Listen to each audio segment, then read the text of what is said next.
J'inviterai maintenant M. Bernard Barré, porte-parole des qualifications olympiques, à venir prendre la parole. Merci, Andréane. Bon matin tout le monde. Good morning, Bill and Herb. Finalement, Boxe Canada, à tous les niveaux maintenant, dans les hautes sphères de Boxe Canada, on est bien équipé avec Pat Fiacco comme président, Roy Halpin, Daniel Trépanier, Andréane. Je pense qu'on est sur la bonne voie. C'est certain que moi, ma passion, c'est la boxe olympique. Les gens me voient beaucoup en boxe professionnelle, mais c'est quand même la boxe olympique. Si j'avais à choisir, ce serait là que j'irais. Et j'ai une longue histoire avec la boxe olympique, soit comme boxeur. Comme entraîneur, j'ai été aussi entraîneur sur l'équipe canadienne engagée par Boxe Canada à l'époque, de 1986 à 88, au moment où nos équipes étaient assez performantes. J'ai été 13 ans à la Fédération québécoise de boxe olympique comme dirigeant et puis analyste des 5 derniers Jeux olympiques. Donc, je pense que j'ai une bonne expertise puis je devrais être capable de vous aider pendant ces 4 jours-là pour les médias. La boxe, ben là, on va avoir les meilleurs athlètes dans du 6 au 10, il ne faut pas manquer ça, c'est les meilleurs athlètes canadiens. On en a 4 ici, là, qu'on souhaite tellement qu'ils se rendent au bout. On en rêve, là, finalement, eux autres en rêvent, nous autres aussi. La boxe est là aux Jeux olympiques depuis 1904, et puis ça va être la 25e édition en 2016 au Brésil. On a dans notre histoire 3 médailles d'or, on a 7 médailles d'argent, 7 médailles de bronze. Les médailles d'or qu'on a, c'est en 1920, Albert Snyder, un boxeur de Montréal, avait gagné à 147 livres. On a en 1932 Horace F. Gwynn, un boxeur qui venait de Toronto, avait gagné à Los Angeles la médaille d'or.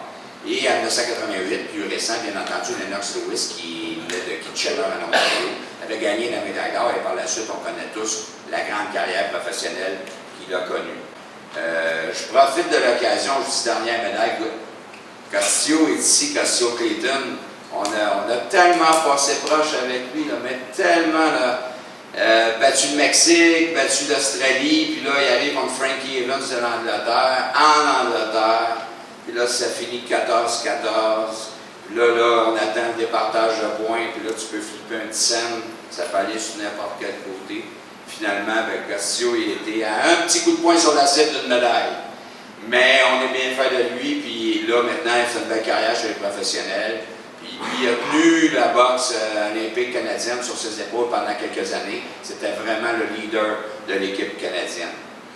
On a, dans l'histoire, depuis 1920, 139 boxeurs qui ont été là maintenant, boxeurs et boxeuses. 138 gars et une femme, parce que Mary Spencer était là le dernier coup. On a participé à 21 éditions, on a eu 118 victoires et 137 défaites. Depuis 1992, on ne fait pas ce qu'on veut, il y a des qualifications continentales. En 1992, à Barcelone, on a réussi à qualifier, il y avait 12 divisions de poids à ce moment-là, on en a qualifié 10. En 1996, à Atlanta, toujours 12 divisions de poids, on en a qualifié 11. En 2000, à Sydney, il y avait encore 12 divisions de poids, ça s'est mis à aller moins bien un peu, on a qualifié 7.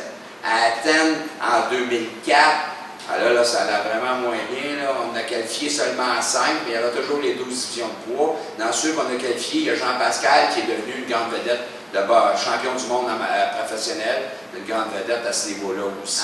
Finalement, en 2012, heureusement, on a eu 3, Simon King de Trois-Rivières, Castillo qui était là et Mary Spencer.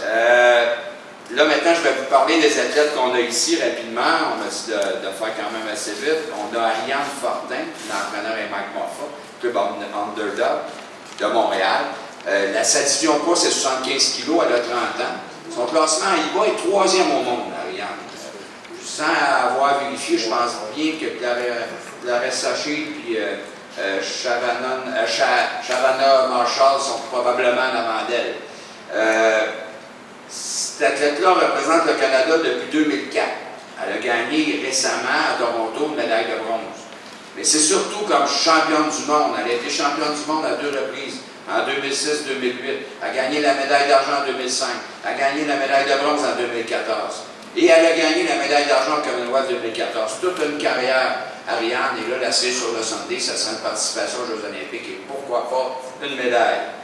Elle a débuté à 16 ans dans la boxe, elle a un bac intégré en langue française et en rédaction professionnelle. Deuxième athlète que je vais vous présenter, c'est Caroline Vert, qui est l'entraîneur est Daniel Trépanier, qui est ici, club de boxe de l'Est. Elle est de Montréal, originaire de la France. Sa division, sa division de poids, c'est 60. Ici, c'est marqué 69 kilos. Je crois qu'il y a une erreur. C'est 60 kilos? Bon. Oh, 60 kilos. Et son âge est 26 ans. Elle est classée actuellement 5e au monde. Elle est athlète pour Boxe Canada depuis 2013. Elle a gagné la médaille d'or aux Jeux panaméricains. J'étais là à Toronto. On était tellement contents. Et on peut juste souhaiter qu'elle se rende au Brésil et est diplômée en traduction. Donc, Caroline Vert, que vous reconnaissez ici. Il y a Samir Elmaïs, qui, lui, l'entraîneur Daniel Trépanier aussi. Le club, c'est CSI Calgary et le club de boxe de l'Est. Bien entendu, il est de Calgary. Il a 35 ans, ce qui est quand même assez spécial. Il était classé 15e au monde avant sa blessure. Il est athlète pour Boxe Canada depuis 2010. Il a fait sa première compétition Boxe Canada à 29 ans. Wow, ça c'est pas arrivé souvent. À cause qu'il a laissé la boxe, il y a eu un grand bout, il n'était plus là. Mais là, il est revenu, puis il est revenu super fort, puis il est là depuis ce temps-là. Il a gagné une médaille de bronze aux Jeux panaméricains en 2015, bien entendu à Toronto. Et surtout, une médaille d'or au Commonwealth en 2014. C'était la première médaille d'or du Canada depuis 2002. On a attendu longtemps là aussi. Sweet Sammy, lui là, il travaille comme entraîneur personnel.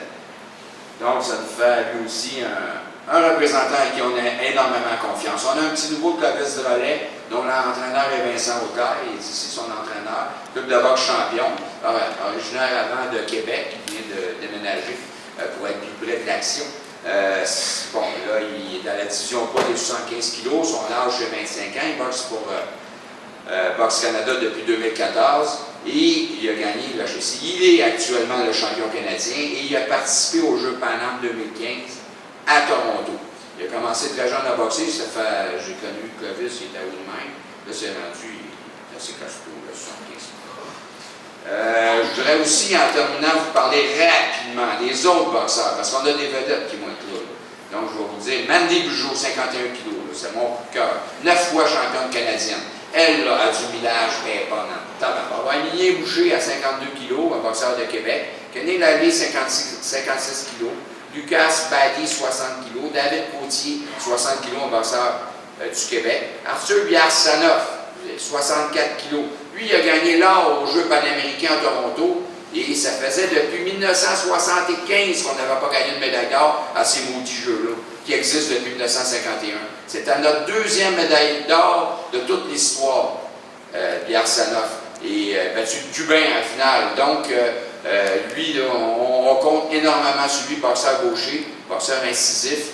Et le seul autre, c'était Chris Clark en 1975, un boxeur de Nouvelle-Écosse, qui avait gagné la médaille d'or. La raison bien simple au Paname, les Cubains sont là, les Américains sont là, et c'est de plus en plus difficile parce que les Cubains ont exporté leurs entraîneurs un peu partout en Amérique du Sud et en Amérique centrale. Donc, Biarsanoff, chapeau. On a Sassan Sagigat-Joe à 69 kg, Mary Spencer à 75 kg, qui a été 3 fois championne du monde, qui a été notre représentante à Londres. Paul Rasmussen à 91 kg. Quand je parle de Spencer, bien entendu, on dirait que c'est comme le jour de la marmotte. Le combat que tout le monde attend, que ce soit dans les championnats canadiens, dans les qualifications pour les Jeux olympiques, n'importe quoi, c'est toujours le combat Mary Spencer-Ariane Fortin, parce que ces deux-là, malheureusement, il y a juste une place pour 2 championnes du monde. Ça nous a toujours joué contre nous, parce qu'on a 2 athlètes exceptionnels, puis on doit jouer éliminer une en partant. Comme les entraîneurs, Daniel Bouchard, une ex-championne canadienne qui est là depuis longtemps, qui s'implique beaucoup en boxe féminine. Mark Collins, qui est un vétéran, lui, là, il était là à l'époque que j'étais là. Daniel Trépanier, qui fait un travail tout à fait exceptionnel avec peu de budget. Et Benoît Godette, qui est qui nous a représenté aux Jeux olympiques d'Athènes, et puis qui était champion canadien à de nombreuses reprises, boxeur de Drummondville, qui est maintenant devenu